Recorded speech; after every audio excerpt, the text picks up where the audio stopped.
It was the most expensive manhunt in modern history. The U.S. military, CIA, and Delta Force chasing a ghost. A man who once ruled Iraq with terror now vanished. No phone, no trace, just whispers, tribal codes, and hidden loyalties. This wasn't just about a fugitive. It was about stopping a nation from collapsing into myth and chaos. Saddam used ancient networks, dugouts and dried fields, and villagers as eyes and ears. When the final lead came, it wasn't from satellites. It was from a single name, a name no one expected.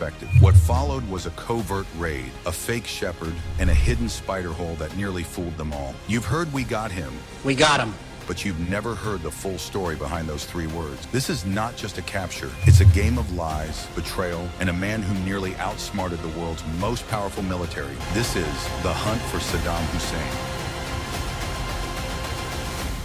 Long before the Americans came, Saddam Hussein had already changed Iraq completely. He didn't just lead the country, he made it all about himself. In every school, his picture was on the wall. In every city, his statues stood tall. People saw his face on TV every day. They heard his voice on the radio. It felt like Saddam was everywhere. So how did he get so much power? It all started with the Ba'ath Party, a political group that wanted to make Arab countries strong and united. Saddam joined them when he was young. He wanted power, and he would do anything to get it. By the late 1970s, Saddam became the full leader of Iraq. He controlled everything: the military, the media, the schools, and people's lives. And the biggest thing he used was fear. Then came the Iran-Iraq War in the 1980s, a long, terrible war that lasted 8 years. More than 1 million people died. Saddam used chemical weapons. Even children were sent to fight. But still, he stayed in power. In 1990, he made another move. He invaded a small neighbor in Kuwait because of its oil. The world reacted fast. The Gulf War started. The U.S. and its allies bombed Saddam's army. He lost the war, but once again, Saddam survived. Inside Iraq, he became even more cruel. He built torture centers like Abu Ghraib. People were arrested, beaten, and killed for speaking out. He created a system where neighbors, friends, even family that could spy on each other. No one felt safe. One wrong word, and you could disappear. And here's something many people don't know. In the early 1980s, when Saddam was fighting Iran,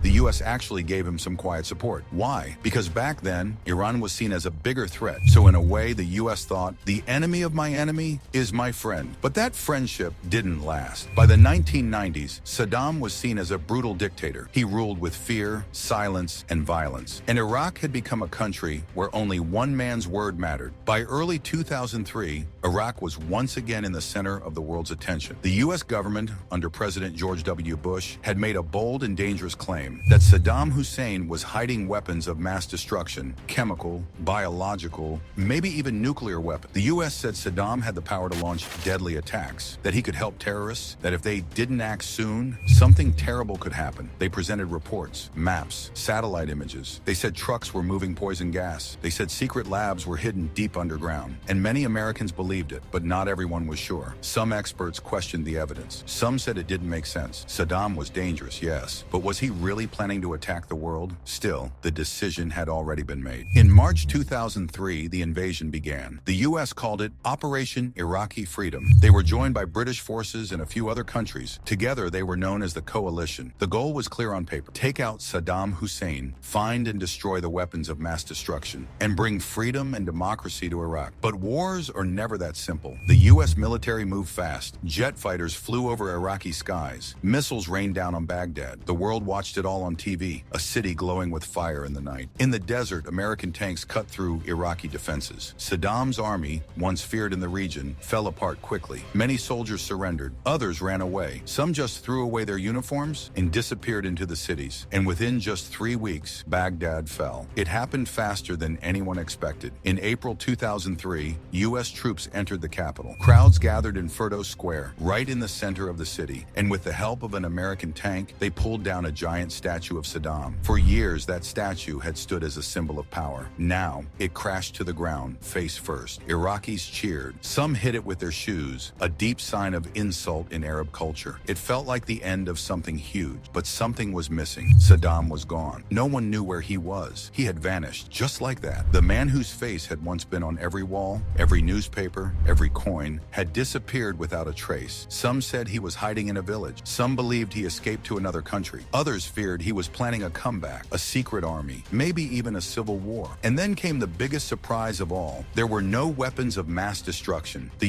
U.S. searched everywhere. Military bases, factories, underground bunkers. They found nothing. All the reports, the warnings, the satellite photos were wrong. There were no chemical bombs, no nuclear labs, no deadly missiles. Just ruins, confusion, and broken trust. The invasion had succeeded in removing Saddam Hussein, but it had also opened a door that couldn't be closed, because while Saddam was gone, something much darker was about to begin. With Baghdad taken and Saddam's rule broken, the U.S. declared victory, but the man himself was still gone. No photos, no voice, no trace. It was like Saddam had vanished into thin air. But he wasn't the only target. His two sons, Uday and Qusay Hussein, were also high on the U.S. most wanted list. Uday was known for his violence. He tortured athletes, kidnapped women, and ruled with pure cruelty. Qusay was quieter, but just as powerful, managing Saddam's elite guards and secret police. Both were symbols of terror, and now they were on the run. To catch them, the U.S. offered a massive reward: $25 million for Saddam, $15 million each for Uday and Qusay. Flyers were dropped from planes. Radio announcements promised wealth to anyone who helped, but tip after tip led to nothing. Wrong addresses, old rumors, empty buildings. Until July 22nd, 2003. A single tip led U.S. forces to a house in Mosul, in northern Iraq. Inside, Uday and Qusay. American troops surrounded the building. The brothers refused to surrender. A long gunfight followed. Grenades were thrown. Bullets tore through walls. When it was over, both were dead. Two of the most feared men in Iraq were gone. It was a major blow to the old regime. But the biggest prize, Saddam himself, was still out there. And as American forces searched town after town, his absence became its own kind of power. Some Iraqis feared he'd return. Others believed he was already dead, but no one knew for sure. He wasn't in control anymore, but somehow he still ruled through fear. Saddam had become a ghost, and Iraq couldn't move forward until that ghost was caught. As months passed and Saddam stayed hidden, U.S. forces launched a different kind of war. Not on the battlefield, but in the shadows. To help track Iraq's most wanted, the military made a deck of playing cards. Each card had a face: generals, party leaders, Saddam's inner circle. Saddam was the ace of spades, the top prize, but catching him wasn't just about searching houses. It was about understanding how he stayed hidden. A special unit called Task Force 20 was formed. Elite soldiers and intelligence officers sent to hunt Saddam. They raided buildings, chased tips, questioned anyone close to the regime, but they were looking in the wrong places. Then came Eric Maddox, an army interrogator with a different idea. While most teams chased big names, Maddox focused on people who were never on the cards: Saddam's personal bodyguards. These weren't ordinary guards. They handled Saddam's movements, his supplies, and his messages. They were more like trusted assistants, and they knew things no one else did. Maddox also understood that Saddam's loyalty wasn't about politics. It was tribal. He didn't rely on government people. He relied on men from Tikrit,